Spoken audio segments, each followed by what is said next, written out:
Ya, bismillahirrahmanirrahim. Assalamualaikum warahmatullahi wabarakatuh. Sahabat sehat, Rumah Sakit Al-Islam Bandung. Ya, sesuai dengan janji kita di feed Instagram kita pada kesempatan beberapa hari yang lalu. Insya Allah saat ini kita hari Kamis 26 November 2020 bertepatan dengan tanggal 11 Rabiul Tsani 1442 Hijriah. Alhamdulillah senang sekali kita dari Promkes Rumah Sakit Al-Islam Bandung kembali hadir menyampaikan edukasi yang insya Allah ini sangat berguna sekali buat kita semua ya. Telah hadir di tengah-tengah kita narasumber kita, Dr. Widi Nugraha Hadian SPJP FIHA. Kita sapa dulu sebelumnya. Assalamualaikum, Dok. Waalaikumsalam warahmatullahi wabarakatuh. Kang Hadi, gimana? Apa Iya. kabarnya? Sehat? Alhamdulillahirabbil alamin lagi sehat, Dok. Mudah-mudahan kita sehat selalu ya, Dok ya. Amin, amin. Iya. Dan seperti biasa, Dok, kita akan menyapa sahabat-sahabat pelanggan setia Rumah Sakit Al-Islam Bandung dimanapun Anda berada. Sekali lagi, hari ini kita akan membawakan tema judulnya Diagnosis dan Tata Laksana Hipertensi Paru ya, sesuai dengan feed yang telah disampaikan sebelumnya ya, Dok ya. Betul, betul. Iya, dan nanti juga buat Anda yang bisa menyimak pemaparan materi selama 1 jam ini, jangan sungkan-sungkan bila ada yang ingin ditanyakan, kita interaktif saja ya. Nanti Dokter Widi akan menyampaikan beberapa share yang sudah slide yang sudah disiapkan. Nanti sahabat-sahabat pelanggan setia Rumah Sakit Islam Bandung, bila mana yang ingin ditanyakan langsung saja ya, bisa chat melalui YouTube channel Rumah Sakit Al-Islam Bandung ataupun juga di chatnya Instagram dan Facebook Rumah Sakit Al-Islam Bandung. Baik, Dokter Widi. Ini langsung saja nih, Dok ya. Kalau kita live Instagram ini kita cuma punya 1 jam saja nih, Dok ya. Oke. Dan sebelumnya minta maaf nih, Dok. Ini baru pulang praktek ya, langsung diminta kembali waktunya untuk edukasi di sini ya. Gak Iya, jadi untuk itu apa-apa. masyarakat jangan ini kesempatan yang sangat berharga nih kita bersama-sama kita mengupas satu materi yang sangat berharga sekali. Baik, Dok. Silakan, Dok. Sebelumnya Ini Kang Hadi, judulnya. sebelumnya nih Kang Hadi, jadi kalau kita lihat di Instagram tuh ya, jadi ini memang kedengarannya agak sedikit asing gitu, hipertensi Betul, paru. betul. Tapi komunitasnya itu udah banyak sekali. Oh gitu, Ada Bro. yayasan hipertensi paru. Tuh kalau kita lihat di IG Live tuh ada yang komen tuh, ada Instagram hipertensi paru, sampai ada Instagramnya tuh hipertensi paru. Oh gitu, Katanya oke. kata dia di sini, ini tuh sekarang mulai bulan kesadaran hipertensi paru atau hipertensi paru awareness month. Karena ternyata kasusnya itu banyak gitu, sampai terbentuk komunitas-komunitas hipertensi paru. Jadi mungkin saya bakal ditanya-tanyanya sama dari komunitas-komunitas hipertensi paru ini nih, mudah-mudahan kita bisa memberikan gambaran, pandangan apa sih hipertensi paru ya ke Betul, masyarakat betul. semua. Iya, betul sekali, Dok. Saya sendiri soalnya di promosi kesehatan 5 tahun ini saya baru mengupas hipertensi paru baru kali ini nih, Dok. Biasanya hipertensinya saja atau penyakit parunya saja ya, TBC, PPOK dan lain sebagainya. Kalau hipertensi paru, nah kita mulai saja nih, Dok. Apa itu hipertensi paru, definisinya seperti apa nih, Dok? Saya izin share screen ya. Siap, mangga, Dok. Oke, nah udah kelihatan sekarang di IG ya. Siap. Sip. Ya, jadi saya akan membawakan topik judulnya adalah diagnosis dan tata laksana hipertensi paru. Kalau di feed itu deteksi dini dan tata laksana hipertensi paru. Nah, sebelumnya mungkin pertanyaan yang paling mendasar dari presentasi ini adalah apa itu hipertensi paru?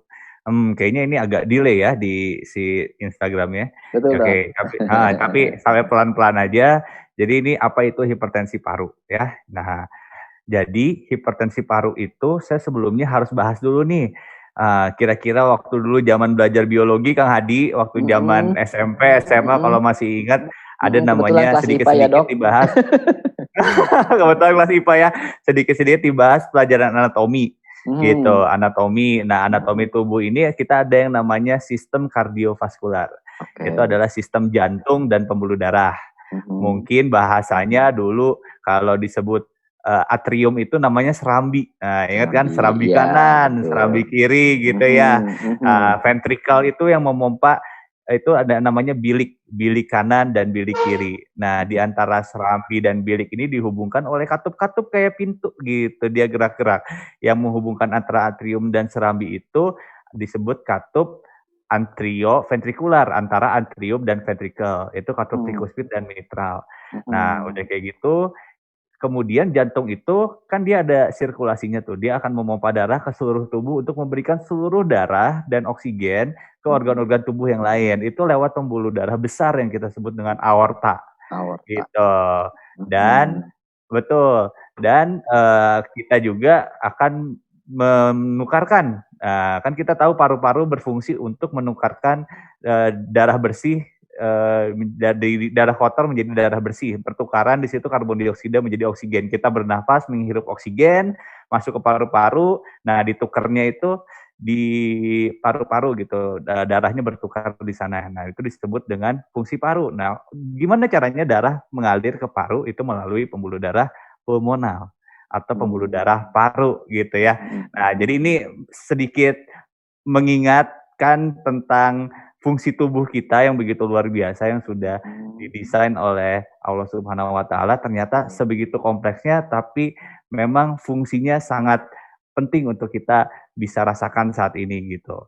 Nah, kenapa sih panjang-panjang harus jelasin itu dulu? Karena orang biasanya tahu tuh hipertensi itu cuma tekanan darah tinggi gitu ya. Betul, Tensinya Dok, darah 170, tensinya 160 gitu. Nah, hipertensi paru tuh apa sih? Jadi hipertensi paru tuh betul tekanannya tinggi, tapi di mana? Di paru. Terus apa dong masalahnya kalau tekanannya tinggi di paru? Tadi, nah dulu mungkin pernah belajar tuh di sirkulasi tubuh ya. Nih kayaknya slide-nya hilang ya di Instagram, tapi nggak apa-apa ya sambil kita jelasin pelan-pelan ya. Jadi memang hipertensinya itu lebih spesifik di paru ya, Dok ya? Betul, ini mah hipertensinya lebih spesifik di paru. Jadi kalau ingat dulu darah kotor dibawa dari seluruh tubuh masuk ke jantung sebelah kanan. Nah, jantung kanan itu akan memberikan darah ke paru-paru.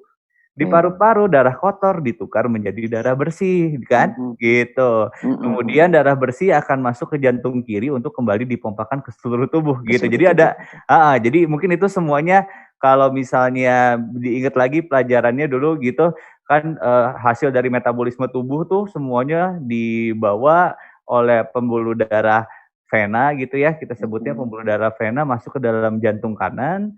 Nah, di jantung kanan itu nanti akan dipompakan ke paru-paru.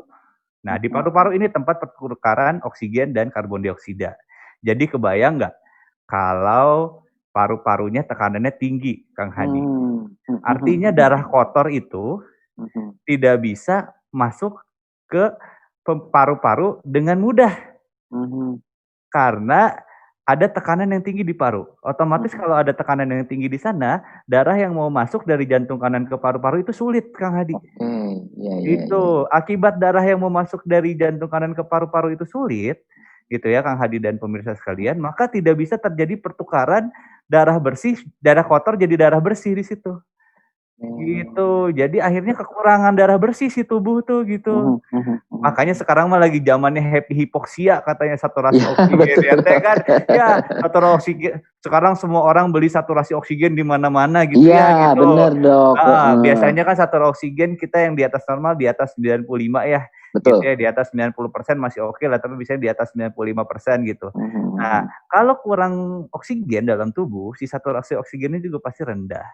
Gitu, dan makanya akan menimbulkan banyak sekali gejala yang akan saya jelaskan di belakang. Nah, jadi sekarang udah mulai kebayang ya hipertensi paru teh. Ya, jadi tetap sih hipertensinya sama, tensi itu tekanan gitu. Jadi tekanan di pembuluh darah itu kan dia ada diameter, ada kalibernya gitu. Nah, ketika sama saja kayak selang kalau kita nyiram air, kita tekan selangnya tekanannya tinggi, airnya muncrat gitu ya, dan tekanan di dalam situ tinggi. Nah, jadi itu juga sama di pembuluh darah paru itu bisa ada tekanan. Nanti pembuluh darahnya ada pembuluh darah arteri dan pembuluh darah vena di belakang. Cuma pada prinsipnya hipertensi paru artinya ada tekanan tinggi loh di paru. Terus kenapa emang kalau tekanannya tinggi di paru? Kalau tekanannya tinggi di paru artinya kita jadi tidak bisa mengalirkan darah dari darah yang kotor dari jantung kanan ke paru-paru, padahal harusnya di paru-paru darah yang kotor itu dirubah jadi darah yang bersih gitu. Darah yang tadinya mengandung karbon dioksida dirubah menjadi darah yang mengandung oksigen. Nah, gitu ceritanya hipertensi paru. Jadi, nah kalau teman-teman nggak bisa lihat slide sih ya, tapi pada prinsipnya di sini saya udah bikin slide sebetulnya yang menjelaskan bahwa kenapa sih gitu tekanan darah di paru bisa tinggi ya? Di IG-nya mah nggak ada sih, Kang Hadi. Sudah muncul di IG? Sudah, Dok? Di IG sih. Oh, sudah? Sudah. Kok saya follow IG-nya tapi kok nggak muncul ya di saya? Ya, sudah nggak apa-apa berarti di saya aja. Mungkin errornya di saya. Oh, ada, Dok. Udah muncul, Dok, di IG, Dok. Sudah muncul di IG ya? Oke, Oke, jadi hipertensi paru adalah meningkatnya tekanan darah pada pembuluh darah paru. Kenapa bisa terjadi peningkatan tekanan darah pada pembuluh darah paru? Itu karena kalau kita ibaratkan pembuluh darah itu adalah selang, karena berbagai macam sebab gitu, si selangnya itu mengeras dan menyempit bahkan menebal. Gitu. Akibatnya tekanannya tinggi. Nah, kan tadi kita bicara jantung kanan. Jantung kanan itu adalah yang memompakan darah. Kalau nggak lebih spesifik mungkin bahasa awamnya bilik kanan ya. Bilik kanan itu adalah darah akan memompakan darah ke pembuluh darah paru gitu. Bilik kanan itu akan memompakan darah ke pembuluh darah paru. Kebayang kalau misalnya Kang Hadi mau dorong pintu, tapi di depan pintunya ada ditahan sama 3 buah sofa gitu. Kan ngedorongnya harus keras sekali ya gitu ya. Akibatnya dia akan bekerja keras gitu. Ketika dia bekerja keras akan terjadi penebalan, pembesaran jantung kanan yang juga nanti akan berakibat buruk gitu. Nanti akan ada gejala-gejalanya akibat penebalan dan pembesaran jantung kanan ini. Gitu. Nah, sampai sini kira-kira nih Kang Hadi dulu sebelum nanti kita diskusi sama pemirsa ya. Gitu. Kebayang nggak sih sekarang hipertensi paru tuh seperti apa, Kang? Oke, iya kalau digambarkan oleh Dokter Widi tadi sih kebayang ya. Kebayang ya. Kebayang ya, dan ini mungkin dampaknya sangat luar biasa karena paru-paru ini kan organ vital, salah satu organ vital di tubuh kita ya dok ya. Betul. Jadi kalau ada hambatan tadi sirkulasi darah, kemudian darah bersih, darah kotor tidak bisa dikelola dengan baik, ini pasti akan menyebabkan gangguan di tubuh kita yang lainnya ya dok ya. Betul, karena tidak bisa terjadi pertukaran oksigen dan karbon dioksida. Jadi darah yang bersih itu tidak bisa masuk ke seluruh tubuh. Kalau tubuh kekurangan oksigen, ya akan banyak sekali masalahnya. Oke. Nah, dok, ini sebenarnya penyebabnya apa sih dok? Nah, sebelum penyebabnya nih, Kang Hadi, penyebabnya nanti saya akan cerita. Tapi sebelum penyebabnya, menurut Kang Hadi, siapa aja sih, banyak nggak sih yang terkena kasus hipertensi paru ini? Karena ini suatu yang awam juga, yang baru untuk saya. Justru saya mau tanya juga ke Dokter Widi, berapa banyak sih dok ini kasusnya terjadi di hipertensi yang spesifik hipertensi paru ini sih dok? Termasuk di Rumah Sakit Al-Islam ini case-nya berapa banyak sih dok? Jadi ternyata Kang Hadi, prevalensi itu adalah statistiknya gitu. Betul. Hipertensi paru di dunia itu katanya itu adalah setelah diteliti di suatu kota itu 5-10 pasien per 100.000 penduduk. Lumayan juga banyak dok ya. Jadi diperhitungkan dari sumber-sumber yang saya baca, diperkirakan nih kalau dari 5-10 pasien per 100.000 penduduk, di Indonesia aja terdapat sekitar 25.000 pasien hipertensi paru, pasien hipertensi paru di Indonesia. Gitu. Seringnya itu usianya usia muda biasanya dan usia pertengahan gitu. Untung saya masih 17. Biasanya kalau yang pada muda itu yang pada wanita sih. Wanita biasanya maksudnya wanita lebih rentan gitu dok? Jadi lebih banyak. Jadi pada pasien yang hipertensi paru itu populasinya lebih banyak wanita dibandingin pria. Itu 2:1. Nah, 2 wanita 1 pria. Jadi lebih banyak yang terkenanya wanita dibandingkan pria. Range usianya dok? Usianya kalau wanita cenderung lebih muda sih biasanya. Wanita usia muda mungkin sekitar remaja ya. Kalau pasien-pasien saya sih sekitar dari mulai belasan tahun sudah ada yang terkena hipertensi paru. Karena nanti kita akan kembali lagi bicara ke penyebabnya.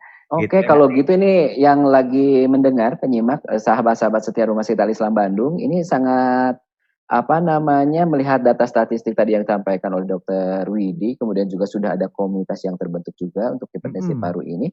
Ini membuat kita harus lebih paham dan juga sadar juga ya akan resiko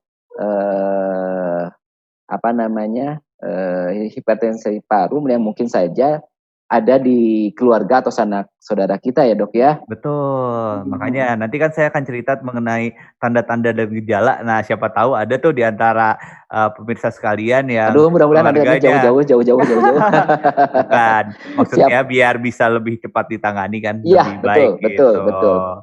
Iya. Soalnya 80% kasus dari hipertensi paru ini terdapat di negara berkembang, Kang Hadi. Oke dok, 80% di negara berkembang termasuk Indonesia ya dok ya? Iya, jadi riwayat keluarga dengan hipertensi paru juga mungkin kalau sudah punya keluarga yang punya hipertensi paru, kita harus lebih screening hati-hati.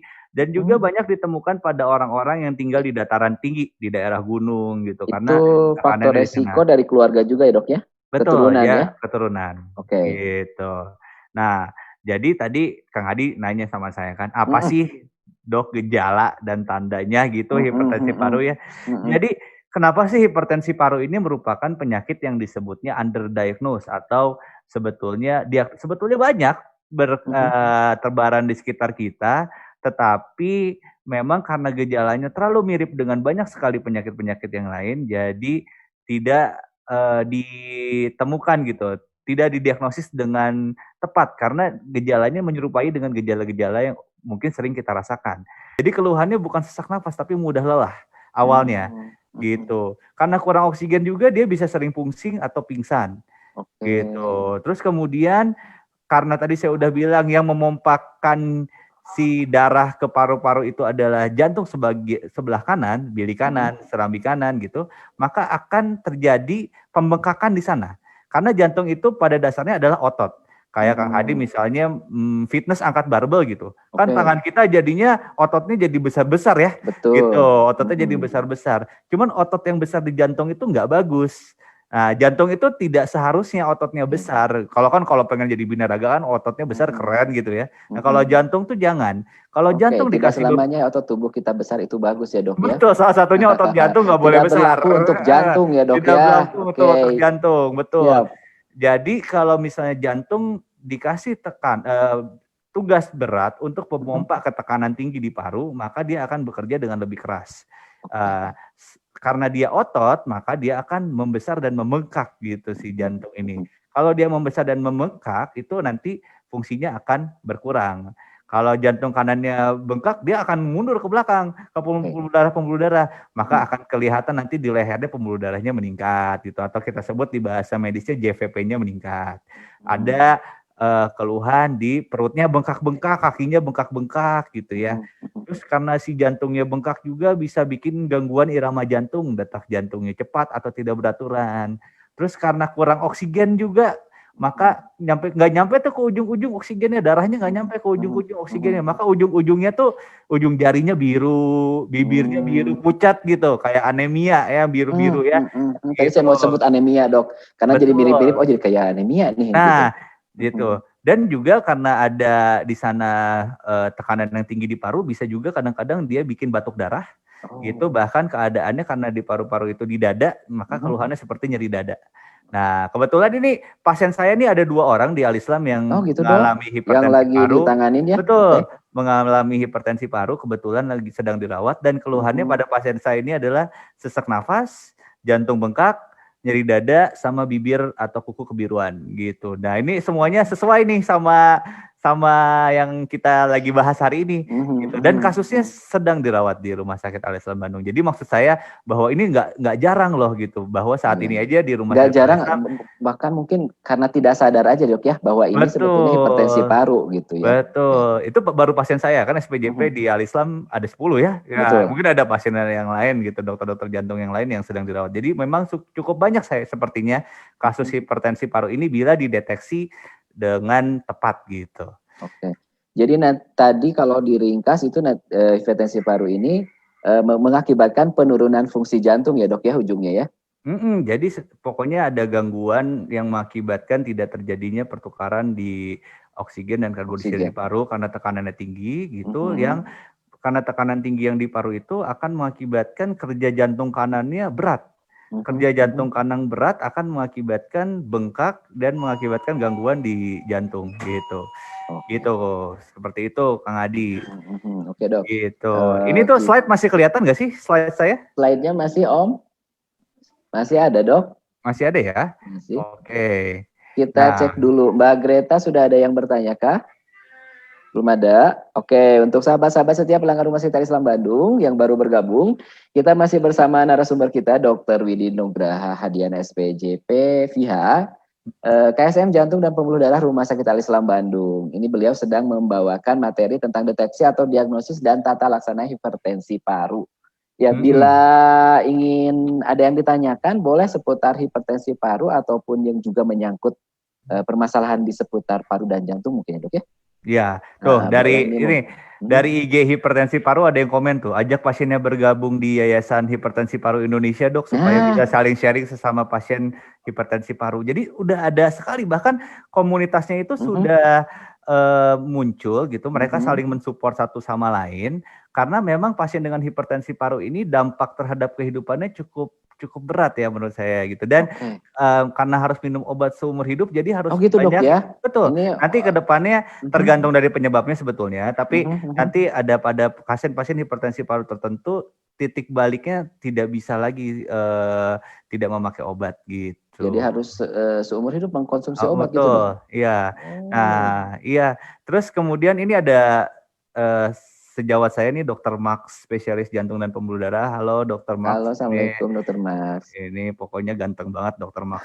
Siap. Ya, jadi gini, Mas Kang Hadi. Ya. Ini karena beberapa dokter yang melihat presentasi ini juga gitu, saya mau menyampaikan bahwa tanda-tanda dan pemeriksaan dari jantung hipertensi paru ini, kita lihat nih di sini di pemeriksaan fisiknya, kalau kita dengar bunyi jantungnya, itu suara parunya, suara detak katup yang ada di parunya, kita sebut katup paru P2, itu yang lebih besar daripada katup aorta. Kedengeran juga bising jantung gitu. Terus kemudian ada peningkatan di pembuluh darah leher, kadang-kadang perutnya bengkak, kadang-kadang kakinya bengkak. Lalu juga kadang-kadang diperiksa nih, biasanya kan kalau di emergensi kita periksa berbagai pemeriksaan standar gitu ya, seperti rekam jantung atau EKG, atau kita foto toraks ronsen foto gitu. Nah, kadang-kadang kita juga bisa, bukan kadang-kadang, biasanya kita bisa melihat tanda-tanda di EKG dan foto toraksnya kelainan gitu ya. Dan kalau misalnya memang curiga ke arah hipertensi paru, nanti akan kita konfirmasi dengan pemeriksaan ekokardiografi. Jadi pemeriksaan ini semuanya ada di Al-Islam. Jadi kalau misalnya ada tanda-tanda yang tadi disampaikan, merasa ada keluhan, kita bisa coba evaluasi apakah ke arah sini atau tidak gitu penyakitnya, Kang Hadi ya. Jangan sampai nunggu sakit dulu ya dok ya. Betul. Bisa ke medical check up di Rumah Sakit Al-Islam Bandung, echo dan lain sebagainya, konsultasi dengan dokter spesialisnya, Dokter Widi, ini siap membantu Anda nih ya. Ini jangan sampai kita sakit gitu ya. Jangan sampai kita sakit itu, kalau bisa dicegah, ini bisa dicegah kan dok ya? Atau gimana dok? Atau dipantau?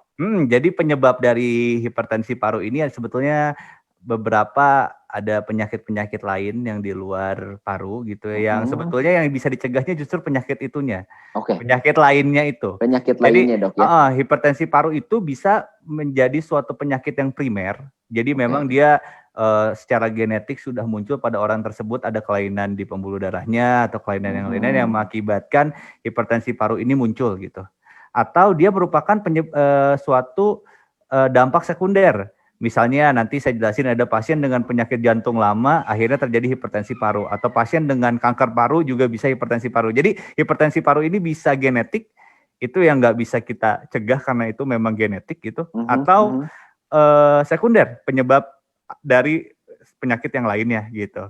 Nah ini saya kasih contoh nih, mudah-mudahan sih nggak ada di antara pemirsa atau rekan-rekan yang mengalami gejala-gejala seperti ini. Ini adalah tanda hipertensi paru yang sudah ekstrim. Kita lihat di sebelah kiri ada jari tangan gitu, pucat sekali, warnanya juga yang satu nggak ada darahnya, yang satu kebiruan pucat sekali. Kita sebutnya dengan fenomena Raynaud ya. Ini namanya fenomena Raynaud gitu. Ini nggak mesti jadi dokter, mungkin bisa ngelihat nih kok tangannya gitu ya gitu. Kok tangannya seperti warnanya itu yang satu pucat dan juga kebiruan gitu. Iya. Nah, ini gitu. Kuku-kukunya nih kenapa nih dok? Nah, yang tengah ini namanya clubbing finger. Clubbing finger atau jari tabuh gitu ya. Jari tabuh. Jadi ini seperti kayak jempol semua ya, jarinya jadi kayak membesar kayak jempol semua. Ada pemeriksaan yang bisa kita lakukan. Cuma pada prinsipnya oksigennya nggak nyampe ke ujung jari. Jadi kan tadi kan hipertensi paru tuh adanya gangguan pertukaran oksigen dan karbon dioksida gitu, diakibatkan ada tekanan tinggi di paru.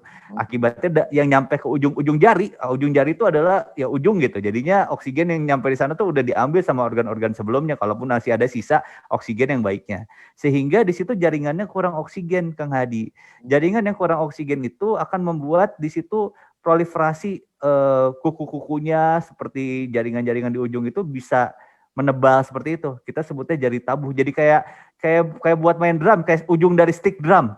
Nah, si ujung-ujung jarinya si gitu. itunya ya. Si ujung-ujung jarinya. Ya. Jadi bisa mudah-mudahan sih tidak ada di antara ini. Cuman kalau misalnya memang ada, ini kemungkinan karena kekurangan oksigen, salah satu penyebabnya adalah hipertensi paru. Gitu. Jadi kalau ada seperti ini kita langsung ini boleh jadi mungkin hipertensi paru ya dok ya. Betul, kalau boleh jadi menemukan hal-hal seperti ini ya dok ya. Ya gitu. Jadi nanti akan dikonfirmasi oleh pemeriksaan-pemeriksaan yang tadi kita udah jelaskan sebagian ya.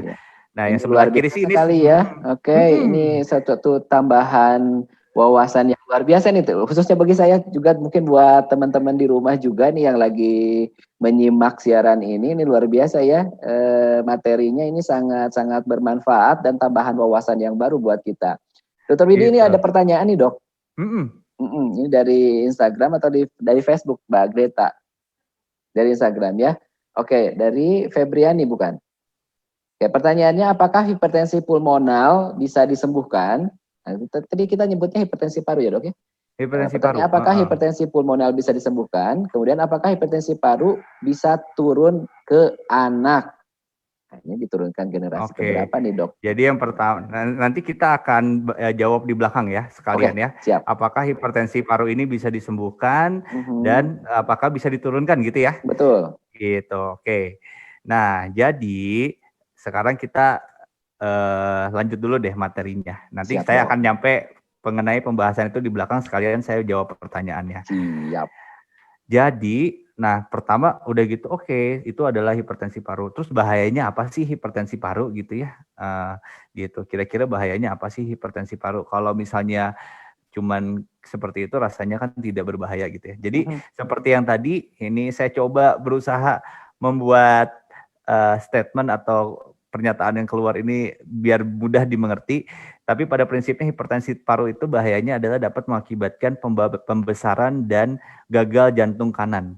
Jadi awalnya kalau misalnya Kang Hadi ke fitness gitu ya, ke gym, terus angkat beban 10 kilo, terus-terusan dari jam 7 pagi sampai besok gitu. Kira-kira jadi gimana ototnya Kang Hadi? Capek kan ya, letih gitu ya. Lelah. Lelah gitu. Jadi bukan malah kalau misalnya yang pernah nge-gym mungkin pernah tahu, bukannya malah jadi tambah kuat awal-awal, tapi kayak bukan mandi aja susah gitu, angkat tapi malah lelah dok. Iya. Betul. Nah, ini kalau terus-terusan nih selama bertahun-tahun jantung kanan dipaksa untuk memompa ke tekanan yang lebih tinggi, maka akan terjadi gagal jantung kanan. Ketika terjadi gagal jantung kanan, maka akan mengakibatkan justru yang udah tadinya tekanan tinggi, pompanya sekarang lemah gitu, jadinya makin berat jadi kondisinya, gitu, makin sedikit oksigen yang bisa ditukarkan menjadi karbon dioksida yang bisa ditukarkan jadi oksigen gitu. Terus kemudian karena dia di situ tekanannya tinggi, akibatnya terjadi stasis, alirannya jadi lambat.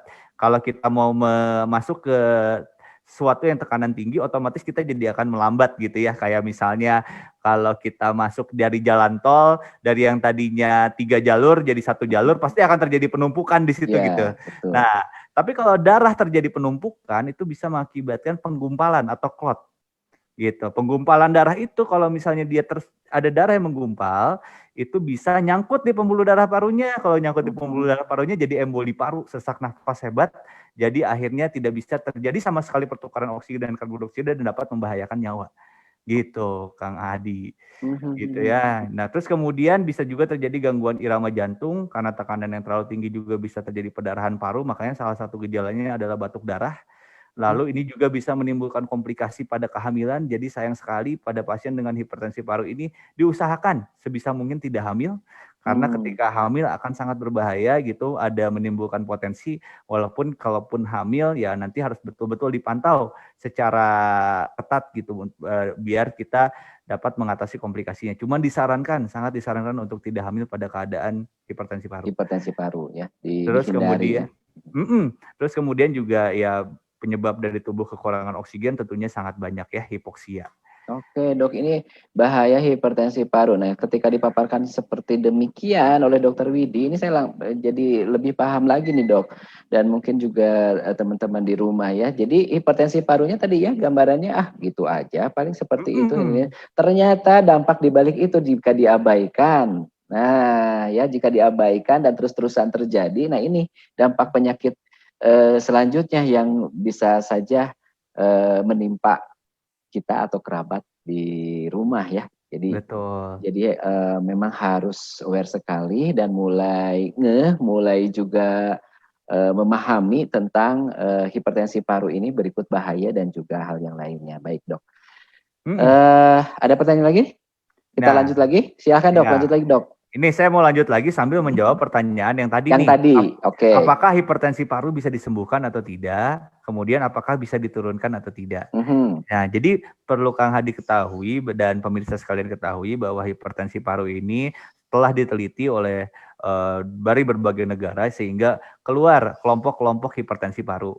Gitu. Nah, ada 5 kelompok dari hipertensi paru yang setidaknya dibagi dari penelitian-penelitian yang telah dimunculkan gitu. Yang pertama adalah hipertensi paru yang karena genetik atau idiopatik hipertensi paru ya. Di dalamnya juga bisa salah satunya adalah penyakit jantung bawaan yang membuat jadi makanya hipertensi paru umurnya berapa sih kalau dia memang dari lahir punya penyakit jantung bawaan dan mengakibatkan hipertensi paru bisa dari lahir dari kecil tuh dia bisa kena hipertensi paru gitu. Kadang-kadang pada pasien dengan hipertensi paru ini memang tidak ada penyebab yang lain. Jadi dia karena genetiknya saja dia memiliki hipertensi paru, pembuluh darahnya itu dia menebal dan menyempit sehingga mengakibatkan tekanan yang tinggi di paru gitu.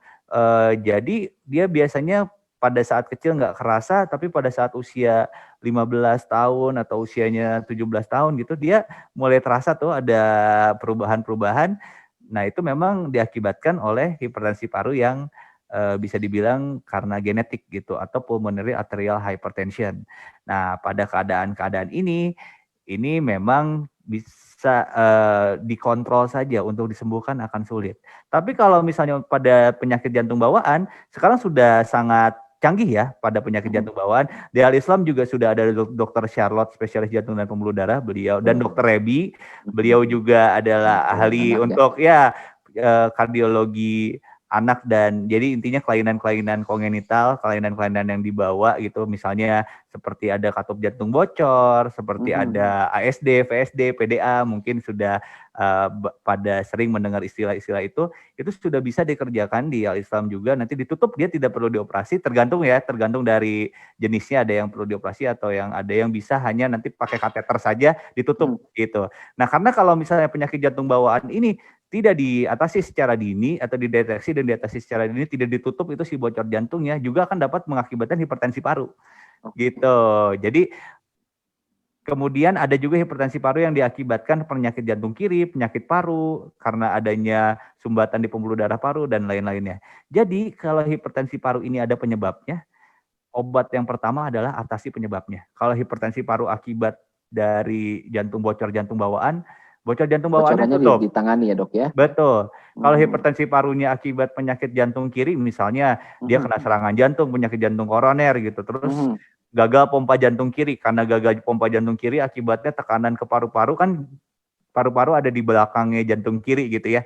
Nah dia akan meningkat juga tekanan di jantung kiri, meningkat tekanan di paru-paru, akibatnya hipertensi paru. Kalau kita kurangin tekanan di jantung kirinya dengan kita kasih obat, mungkin akan perbaikan. Misalnya dengan ada penyakit PPOK gitu, perokok misalnya, perokok yang berat bisa terkena PPOK atau penyakit paru obstruktif kronis ya gitu, itu juga bisa mengakibatkan tekanan tinggi di paru, karena sel-sel di parunya akan mengakibatkan terjadinya perubahan di struktur sel paru yang dapat mengakibatkan tekanan tinggi di paru-paru gitu. Jadi mungkin yang bisa dicegah itu yang kayak gini nih, jangan sampai kena penyakit jantung, jangan sampai kebiasaan-kebiasaan untuk penyakit yang dapat mengakibatkan sakit paru-paru juga harus dikurangi, dihindari gitu. Karena semuanya bisa berujung ke hipertensi paru. Nah, pada keadaan-keadaan seperti ini, hipertensi paru diatasinya dengan cara mengatasi penyebab utamanya. Gitu. Dicari penyebab utamanya dulu dok ya? Betul. Dicari dan ditangani. Betul, tapi kalau hipertensi parunya karena genetik, itu kita mau nggak mau yang kita sebut dengan hipertensi paru tipe 1 ya, pulmonary arterial hypertension, kita mau nggak mau cuman bisa kasih obat untuk mengkontrol, hal yang ini nggak bisa sembuh. Ya, untuk yang tipe 1 yang genetik ini tidak bisa sembuh, hanya bisa Betul. dikendalikan saja dok ya? Betul, bisa juga misalnya penyakit jantung bawaan yang tadinya alirannya dari kiri ke kanan, ada disebutnya kalau penyakit jantung bawaan kan ada bocor tuh. Awalnya tuh biasanya kalau penyakit jantung bawaan yang tidak biru, itu alirannya itu dari dari kiri ke kanan, jadi tidak mengakibatkan darah kotor masuk ke seluruh tubuh gitu. Nah, bocornya itu tidak mengakibatkan darah kotor masuk ke seluruh tubuh. Tapi kalau misalnya nanti tekanannya sudah berubah dan tinggi, nanti darah kotor tuh bisa masuk ke seluruh tubuh. Nah, itu disebut dengan Eisenmenger syndrome ya. Jadi ada bahasa-bahasa istilah medis yang mengakibatkan tekanan tinggi yang membuat darah kotor itu masuk ke seluruh tubuh. Nah, itu juga bahaya, dan pada keadaan-keadaan seperti itu juga sulit untuk disembuhkan gitu. Jadi pertanyaannya, hipertensi baru bisa disembuhkan atau tidak tergantung penyebabnya. Gitu. Tapi kalau nggak bisa disembuhkan terus bagaimana dong? Nah, nanti kita akan kecuali yang tipe 1 ya dok ya, udah jelas dijawabnya tidak bisa disembuhkan nih dok ya, hanya bisa dikontrol. Betul, tapi kadang-kadang yang penyebab lain kalau misalnya memang sudah berat penyebabnya juga ya harus dikontrol juga ya gitu. Jadi pada prinsipnya hipertensi paru ini ada yang primer yang benar-benar bawaan gitu, yang tidak ada penyebab lain, atau sekunder akibat dari penyakit yang lain gitu. Bisa diturunkan atau tidak? Jelas bisa. Makanya tadi sudah ada screening keluarga, kalau ada orang tua atau keluarga yang punya hipertensi paru, itu keluarganya harus di screening untuk hipertensi paru. Dan juga berarti harus sangat ketat, jangan sampai dia punya penyakit lain yang dapat mengakibatkan hipertensi paru gitu. Oke. Gitu Kang Sudah Hadi. terjawab ya. Tadi siapa ya pertanyaannya tadi ya. Mudah-mudahan cukup puas ya. Bila tidak puas ini masih tersisa durasi 22 menit ke depan, silakan masih bisa. Cuma sisa 20 menit ya. Oh, betul. Lumayan juga ya, kita dari tadi ngobrol udah setengah jam.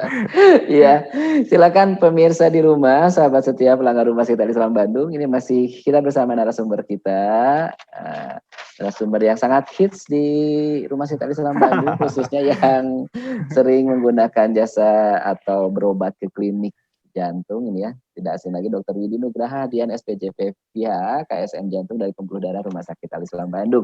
Ya, kita gunakan manfaatkan waktu kita untuk edukasi bersama di kesempatan siang hari ini dengan materi yang luar biasa ini kali ini ya, hipertensi paru.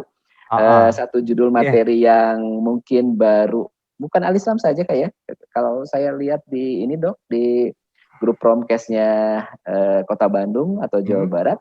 Ini materi ini sepertinya baru kita nih dok yang bawakan nih. Jarang-jarang sekali ini. Ini luar biasa nih Dr. Widi. Terima kasih udah share ilmunya nih pada kesempatan siang hari ini dok. Jadi sebenarnya sudah cukup luas sih, sudah cukup banyak. Mungkin memang masih belum segencar penyakit-penyakit yang lain. Betul. Tapi hipertensi paru ini makanya sampai ada yayasannya, sampai ada komunitasnya. Nih, Kang Hadi, ini saya menemukan pertanyaan nih di IG Story. Izin bertanya dok, saya penderita skleroderma ya, dengan keterlibatan paru. Jadi skleroderma itu adalah suatu penyakit yang dapat mengakibatkan gangguan paru. Nah, disebutkan secara skleroderma dengan interstitial lung disease gitu. Interstitial lung disease itu tadi kalau kita lihat di situ termasuk ke kelompok yang PH akibat penyakit paru, kelompok grup 3. Nah, saat ini kondisinya hamil 6 minggu. Nah, kejadian kan pasien dengan hipertensi paru hamil. Ya, dok, ya? Betul. Nah, hasil eko sekitar 3 bulan yang lalu masih bagus. Jadi katanya sudah di eko ternyata masih bagus. Apa saja yang harus diperhatikan? Oke, ini dari Instagramnya, IG-nya @rayafoodies. Oke, jadi kalau dari ibu atau ibu ya, soalnya hamil, jadi pasti ibu, nggak mungkin bapak. Ya, jadi ibu, kalau dari sini interstitial lung disease itu memang bisa mengakibatkan salah satu penyebab dari hipertensi paru, karena bukan karena pembuluh darah parunya, tapi karena dia penyebab di parunya itu mengakibatkan tekanan yang tinggi gitu ke pembuluh darah paru. Jadi kalau misalnya sekarang ibu dalam keadaan hamil sendiri akan meningkatkan tekanan di paru-paru, karena kan sekarang darah yang dikasihnya 2 ya gitu, untuk ibu dan untuk anak. Jadi makanya akan meningkatkan volume darah yang juga dapat mengakibatkan tekanan, dan yang pastinya oksigen yang akan didapatkan oleh anaknya juga gitu harus betul-betul diperhatikan, karena kan tadi kita sudah bilang bahwa hipertensi paru itu akan membuat darah yang kotor itu tidak bisa ditukar sepenuhnya menjadi darah yang bersih karena tekanan tinggi di paru. Jadi yang pertama harus dievaluasi saturasi ibu gimana nih, bagus nggak gitu ya, perfusi oksigen ke jaringan ibu baik atau tidak. Betul bisa dimonitor dengan eko, jadi kalau saya lihat tergantung dengan komplikasi atau tidak, tapi sekarang ibu lebih baik kontrol ke objinnya itu tiap bulan Bu. Nah, nanti kalau udah mau deket-deket persalinan itu 2 minggu sekali. Jadi beda seringnya. Dan kalau bisa ditangani di fasilitas rumah sakit yang memiliki tenaga ahli gitu. Jangan di misalnya kan di daerah-daerah suka kadang-kadang ada yang ke bidan karena ini sudah merupakan kehamilan dengan penyulit. Penyulitnya adalah ya ibu punya skleroderma dengan keterlibatan paru gitu. Jadi mungkin apa saja yang harus diperhatikan? Yang pertama gejalanya yang tadi tuh sesak nafas, mudah lelah dan yang lainnya gitu, coba diperhatikan gitu karena kita harus mendengarkan tubuh kita. Setelah itu di screeningnya harus lebih sering, 1 bulan sekali kontrol ke dokter kandungannya, mungkin juga bisa kontrol ke dokter jantungnya untuk nanti dievaluasi ekonya secara berkala. Jadi kita bisa kasih pencegahan tertentu gitu jika memang ada keadaan yang memburuk. Mungkin itu Kang Hadi. Ini harus dikonsultasikan dengan dokter objinnya, ya dokter kandungannya, dan juga mungkin ikuti pantau juga dengan dokter jantung ya dok ya. Betul. Soal pertanyaan berikutnya kan apa yang harus saya perhatikan agar kondisi saya dan janin tetap sehat dan stabil. Nah seperti itu. Jadi ibu maaf nih aktivitasnya nggak boleh berat-berat. Bener-bener aktivitasnya ya yang terbatas aja gitu. Karena dengan aktivitas berat membuat tubuh ibu membutuhkan oksigen dengan lebih banyak juga. Nanti akan kita bahas sih sebetulnya di belakang ada apa saja yang ini. Terus dari hipertensi paru, apakah obat hipertensi paru di Rumah Sakit Al Islam sudah di cover BPJS dok? Alhamdulillah sudah. Ya, jadi ada ya, ada beberapa obat yang belum, ada beberapa obat yang sudah. Karena memang obat hipertensi paru ini nanti akan dibahas di belakang juga banyak dan belum semua masuk ke Indonesia. Cukup bisa dibilang sangat terbatas lah obat hipertensi paru yang ada di Indonesia gitu. Jadi kita juga nggak punya banyak pilihan dan baru-baru ini ada obat hipertensi paru yang sudah masuk BPJS. Alhamdulillah ya. Alhamdulillah ya dok ya, jadi sudah bisa tertangani ya untuk saat ini ya. Betul. Nah, kita udah ngomongin obat nih. Jadi bagaimana pengobatan hipertensi paru? Nih, saya mau coba kasih gambaran bagaimana pengobatan hipertensi paru. Jadi pengobatan hipertensi paru ini bertujuan untuk membuat pasien hidup berkualitas. Artinya kita tahu tadi ada beberapa hipertensi paru yang sulit untuk disembuhkan gitu karena sudah terjadi memang penebalan di sana. Ya karena kalau sampai beratnya perlu transplantasi paru gitu ya. Oh gitu nah, dok ya. Kalau udah memang berat sekali perlu transplantasi paru. Tadi pada prinsipnya pengobatan-pengobatannya yang sudah diteliti ini bertujuan untuk membuat pasiennya hidup lebih berkualitas. Jadi salah satu pasien saya yang dirawat di Al Islam ini, dia pasien hipertensi paru karena adanya penyakit jantung bawaan, PDA gitu ya, bocor jantung di antara aorta dan pulmonal yang sudah berbalik gitu. Sudah berbalik sehingga darah kotornya yang banyak masuk ke pembuluh darah aorta gitu. Yang membuat dia hipertensi paru, jadi membuat dia juga sesek-sesek terus. Saya udah kasih obat waktu itu, tapi karena kendala keluarga juga rumahnya kebetulan jauh, pasiennya tuh berhenti berobat. Nah, datang kemarin 3 minggu yang lalu, datang berhenti berobat sudah sejak 3 minggu yang lalu gitu. Jadi baru datang sekitar 2 hari yang lalu kemarin, datang dengan keadaan sesak nafas berat, ya kambuh lagi gitu ujung-ujungnya. Seperti mengejar nafas karena kekurangan oksigen karena penyebab dari hipertensi parunya. Alhamdulillah masih kita bisa tangani, kondisinya sekarang sudah mulai perbaikan dan rencanakan untuk pulang besok mudah-mudahan gitu ya. Jadi maksud saya pada prinsipnya adalah ini nggak bisa lepas obat gitu. Ini adalah pasien-pasien dengan hipertensi paru jika sudah terdiagnosis betul hipertensi parunya, obat-obatnya diperlukan untuk membuat pasien kualitas hidupnya baik gitu, biar bisa dia menjalankan aktivitas sehari-hari gitu. Tapi kembali lagi tergantung dari penyebabnya. Kalau penyebabnya bisa kita sembuhkan, kayak tadi nih gagal jantung kiri, kalau misalnya kita coba bisa perbaiki misalnya gitu dengan obat-obatan jantung atau penyakit paru yang terkontrol, PPOK gitu bisa dikontrol gitu ya. Terus atau misalnya anak-anak dengan penyakit jantung bawaan bisa ditutup sebelum terjadi hipertensi paru. Nah itu bisa baik kondisinya gitu. Jadi atasi penyebab Kalau tidak bisa diatasi penyebabnya, baru nanti kita berpikir ke penyakit jantung paru yang tidak bisa disembuhkan. Penyakit hipertensi paru yang tidak bisa disembuhkan. Gitu. Nah, jadi Baik. Masih ada pertanyaan nih dok yang masuk nih dok. Masih gimana? Ya, pertanyaannya sekarang, tadi kan sepertinya Dokter Widi udah sampaikan menjaga aktivitas ya dok ya, jangan terlalu berat-berat ya. Nah ini terkait dengan olahraga dok, untuk penderita atau penyandang hipertensi paru ini, olahraga yang diperbolehkan apa saja dok? Nah itu jadi nanti di sini nih, saya loncat dulu ke belakang dia ya. Oke. Jadi hal-hal umum yang perlu diperhatikan penderita hipertensi paru. Jadi ada beberapa hal umum yang perlu diperhatikan oleh penderita hipertensi paru. Di antaranya adalah olahraganya itu dengan menggunakan program rehabilitasi aktivitas fisik. Jadi kita biasanya konsul ke rehab dengan supervisi. Jadi kita tes dulu nih, kira-kira sejauh apa dia bisa aktivitas. Jadi kalau misalnya di jantung itu, Kang, ada yang namanya tes jalan 6 menit. Nah, tes jalan 6 menit itu dengan beban tertentu, dia bisa memperkirakan kalau misalnya kira-kira dalam berapa menit kecepatannya sekian, kira-kira dia kuatlah untuk jalan-jalan sekitar rumah, atau ternyata dia cuma kuat untuk mandi gitu, atau dia cuma kuat untuk makan gitu. Nah, jadi nanti kita bisa menentukan dari tes-tes yang ada di rehabilitasi medik ini, kira-kira kapasitas fungsional fisiknya itu untuk melakukan aktivitas fisik seperti apa. Oke. Gitu. Baru nanti muncul rekomendasinya dok baru ya? nanti muncul rekomendasinya, betul. Jadi ini tergantung dengan, kalau misalnya kita ketemu pasien hipertensi paru di luar, jangan kaget kalau nanti disangka happy hipoksia semua. Saturasinya 85, 84, tapi pasiennya ketawa-ketawa aja gitu. Nggak yang sesak berat, karena mereka sudah terbiasa dengan saturasi seperti itu gitu. Jadi kalau kita nggak tahu gitu, teman kita punya hipertensi paru, kita pasang alat saturasi, sekarang kan bisa dibeli di mana-mana tuh gitu, ternyata 82, 84 gitu. Padahal nggak, ya dia sudah terbiasa dengan saturasi segitu gitu, karena memiliki hipertensi paru gitu. Jadi memang aktivitas fisiknya berbeda-beda tergantung dari derajat keparahan hipertensi parunya. Namun pada prinsipnya kalau bisa sih aktivitas fisiknya sudah kita uji dulu gitu. Jadi kita keluar rekomendasi, kira-kira ibu sebaiknya aktivitas fisiknya sejauh ini. Nah, karena kalau ini sih bukan, ayo paksain, nggak boleh. Karena semakin dia paksakan, semakin juga oksigennya nanti akan berkurang, malah jadi bahaya. Gitu. Jadi sesuaikan dengan derajatnya tadi ya dok ya. Gitu. Dan tesnya ini di rehab medik ya dok ya?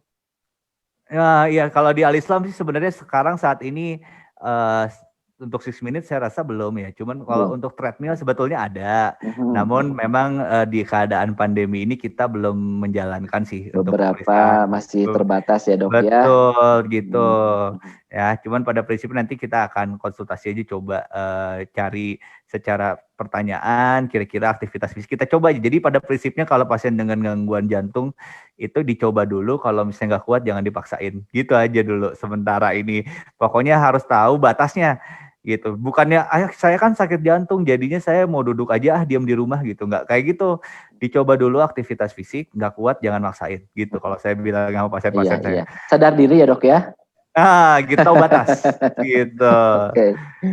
Gitu. Terus kemudian tadi hamil tuh. Nah, ini pasien menarik juga, kan ada 2 nih pasien saya yang dengan hipertensi paru dirawat di Al-Islam. Yang satu alhamdulillah udah punya anak 1 ya. Gitu. Baru habis itu dia merasakan gejala dari hipertensi parunya. Saat ini dia mau punya anak lagi, cuman saya sarankan untuk tidak, tapi dikembalikan lagi kepada keluarga. Jadi baru harus ingat bahwa kehamilan merupakan salah satu penyebab yang dapat menyebabkan perburukan dari kondisi pasien dengan hipertensi paru. Betul. Terus kemudian infeksi. Pokoknya intinya kalau ada infeksi berarti ada peradangan, berarti akan mengakibatkan kerja jantung semakin berat gitu. Karena ada peradangan dimanapun.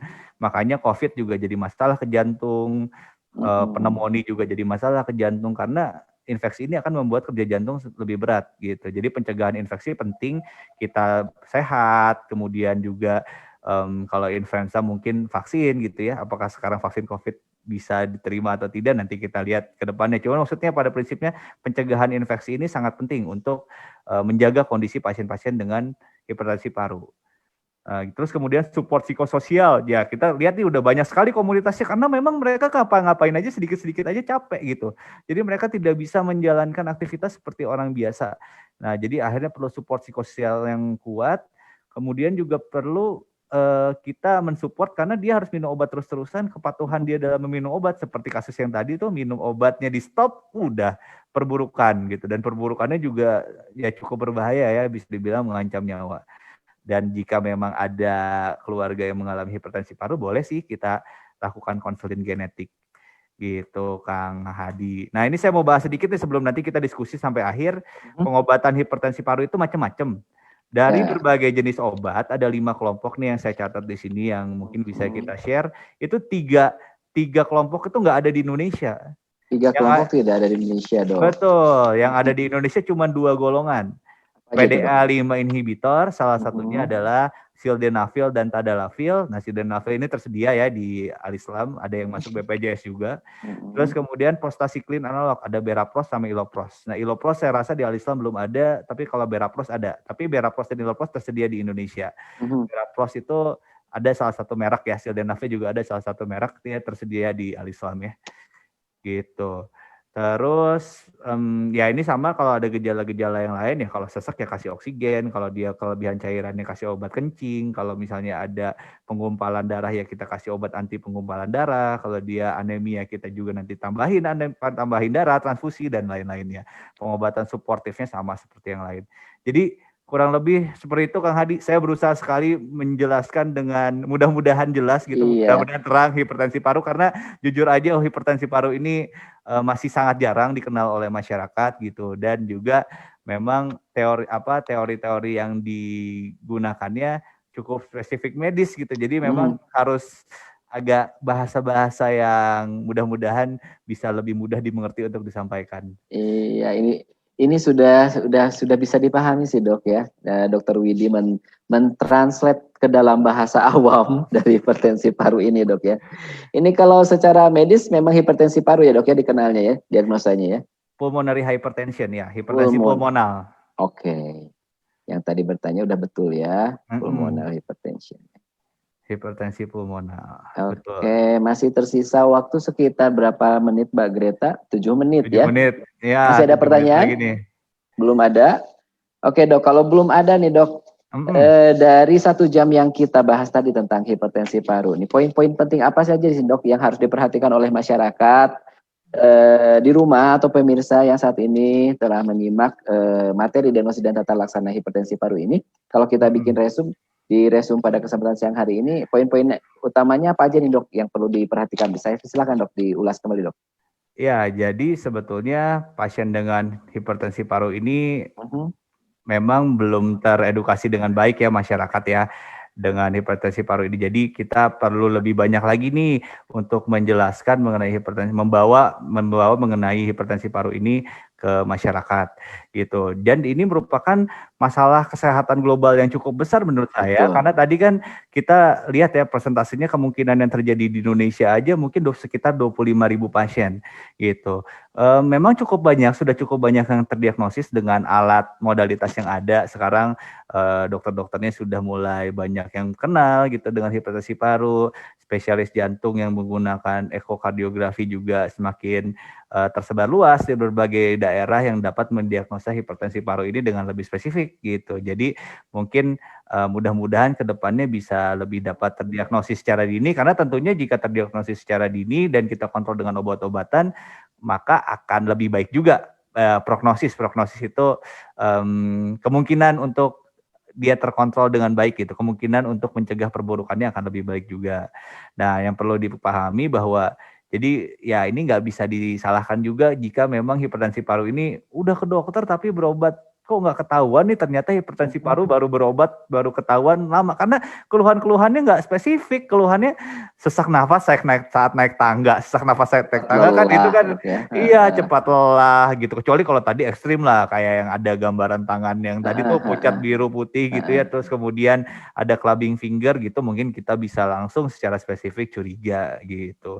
Nah terus tapi ya kita kembali lagi bahwa diagnosisnya tuh cukup menantang bisa dibilang gitu ya, dengan harus memerlukan berbagai macam modalitas gitu. Dan kita juga harus melakukan pendekatan diagnosis secara sesama karena kita mesti pastikan ini hipertensi paru yang tidak ada jalan kembali, yang cuman kontrol pakai obat aja, atau ada sesuatu nih yang menyebabkan hipertensi paru ini yang jika kita sembuhkan mudah-mudahan kita harapkan hipertensi parunya perbaikan. Jadi itu tuh yang harus betul-betul sama dokternya tuh dievaluasi gitu. Kita harus benar-benar cari apa dia ternyata hipertensi parunya karena penyakit paru ya. Dicari nih, mungkin baru ketahuan pas udah di CT scan, sebelumnya nggak ketahuan misalnya gitu. Atau karena ada gangguan jantung, mungkin baru ketahuan setelah dilakukan echo gitu misalnya, seperti itu. Gitu. Jadi kembali lagi kenapa seperti itu, karena kemungkinan kestabilan dan kesembuhan pasien dengan hipertensi paru sangat tergantung dari apa penyebab hipertensi parunya. Ketika pasien dengan hipertensi paru itu bisa disembuhkan karena penyebab utamanya bisa kita sembuhkan, ya maka tentunya kemungkinan dia ke depannya akan lebih baik. Nah, pengobatannya hipertensi paru ya harus betul perlu support dari banyak pihak gitu, karena dia tidak akan bisa langsung hidup dengan seperti kita biasanya. Pasti dia pasien dengan hipertensi paru tuh akan mengalami keterbatasan karena dia bergerak juga sesek gitu ya. Apalagi kalau belum terkontrol dengan obat-obatan. Jika sudah terkontrol dengan obat-obatan, kita harapkan bisa beraktivitas, mungkin nggak bisa beraktivitas berat ya, tapi bisa beraktivitas minimal sehari-hari sih bisa, mudah-mudahan gitu. Jadi pengobatan ini harus betul terdiri dari terapi obat dan juga terapi non-obat yang harus disupport oleh kita semua. Mungkin itu Kang Hadi. Yang tadi ada komunitasnya tadi ya dok ya, saling luar biasa kan? Ya, luar biasa. Dan ikut lagi komunitasnya di presentasi kita kali ini, nggak tahu nih. Terima kasih nih ya, atensinya dari komunitas apa tadi namanya dok ya? KHP hipertensi ya? Paru. Hipertensi paru. Terima kasih nih sudah bergabung di tengah-tengah kami, dan mudah-mudahan kita bisa bersinergi ya untuk saling support. Dan ini dok, terakhir dok sebelum penutup nih. Tadi bila menemukan gejala-gejala hipertensi paru, nah ini berobatnya kemana dok? Nah, langsung kalau ke misalnya dokter jantung? Jadi kalau misalnya ada gejala-gejala dengan hipertensi paru, tentunya tergantung dari gejalanya ya. Kalau misalnya pasti dari dokter paru, misalnya kalau misalnya gejalanya gejala paru, kemudian dari dokter jantung juga bisa karena ada keluhan sesak nafas, kadang-kadang sakit kepala pingsan bisa ke dokter syaraf. Jadi pintu masuknya ini banyak bisa gitu, dari Kang mana Hadi, saja, dok. gitu Ya, betul. Okay. Ini jadi kalau pengen ke dokter Widi nih dok. Iya. Pengen ke dokter Widi nih untuk meyakinkan nih, karena mungkin gejalanya lebih ke jantung mungkin yang dialaminya nih dok. Dokter Widi praktek di Rumah Sakit Al-Islam kapan saja nih dok? Iya. Ditemuinya dok. Insya Allah saya praktek di Al-Islam tuh setiap hari Senin itu jam 9 sampai jam 12, hari Rabu jam 9 sampai jam 12, hari Jumat jam 1 sampai jam 3 ya, hari Sabtu juga jam 9 sampai jam 12. Jadi hari Senin, hari Rabu, hari Jumat dan Sabtu, kecuali Selasa Kamis. Nah itu jadwal praktek dokter Widi ya. Yang pengen langsung konsultasi dengan dokter Widi bisa langsung menghubungi beliau di hari-hari praktek tadi, di jam tadi. Dan tidak terasa ya pemirsa, ini sudah 1 jam kita bersama di edukasi kita siang hari ini, diagnosis dan tata laksana hipertensi paru bersama Dr. Widi Nugraha, Dian SPJ PVH, KSM Jantung dan Pembuluh Darah Rumah Sakit Al-Islam Bandung. Dan sekali lagi terima kasih untuk Dr. Widi atas waktunya pada kesempatan siang hari ini. Terima kasih banyak. Jangan bosan-bosan, akan saya undang kembali di tema-tema selanjutnya ya dok ya. Ada sesi lanjutan dari KSM Jantung ataupun dari Dr. Widi. Sehat-sehat selalu Dr. Widi, dan terima kasih untuk pihak yang telah membantu terselenggaranya acara ini dan juga masyarakat yang telah menyimak acara ini. Mudah-mudahan edukasi kali ini siang hari ini sangat bermanfaat untuk kita semua. Amin ya rabbal alamin. Amin. Billahi fisabil haq. Wassalamualaikum warahmatullahi wabarakatuh. Waalaikumsalam warahmatullahi wabarakatuh.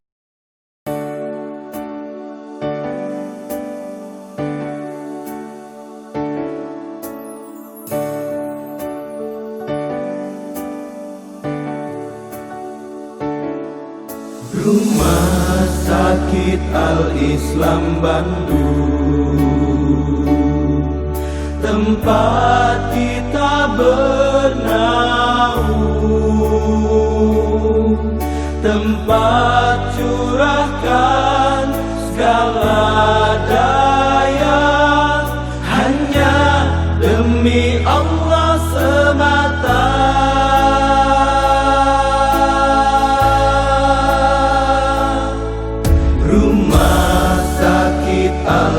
Islam kita,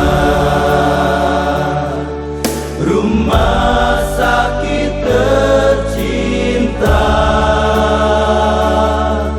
berjuang menuju visi kami, unggul terpercaya Islami.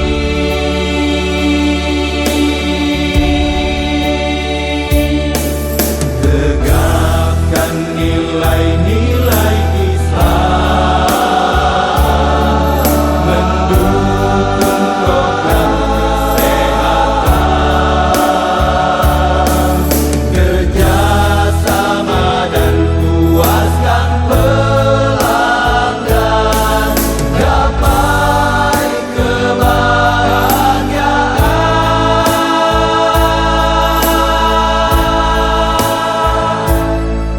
Rumah sakit Al-Islam kita, rumah sakit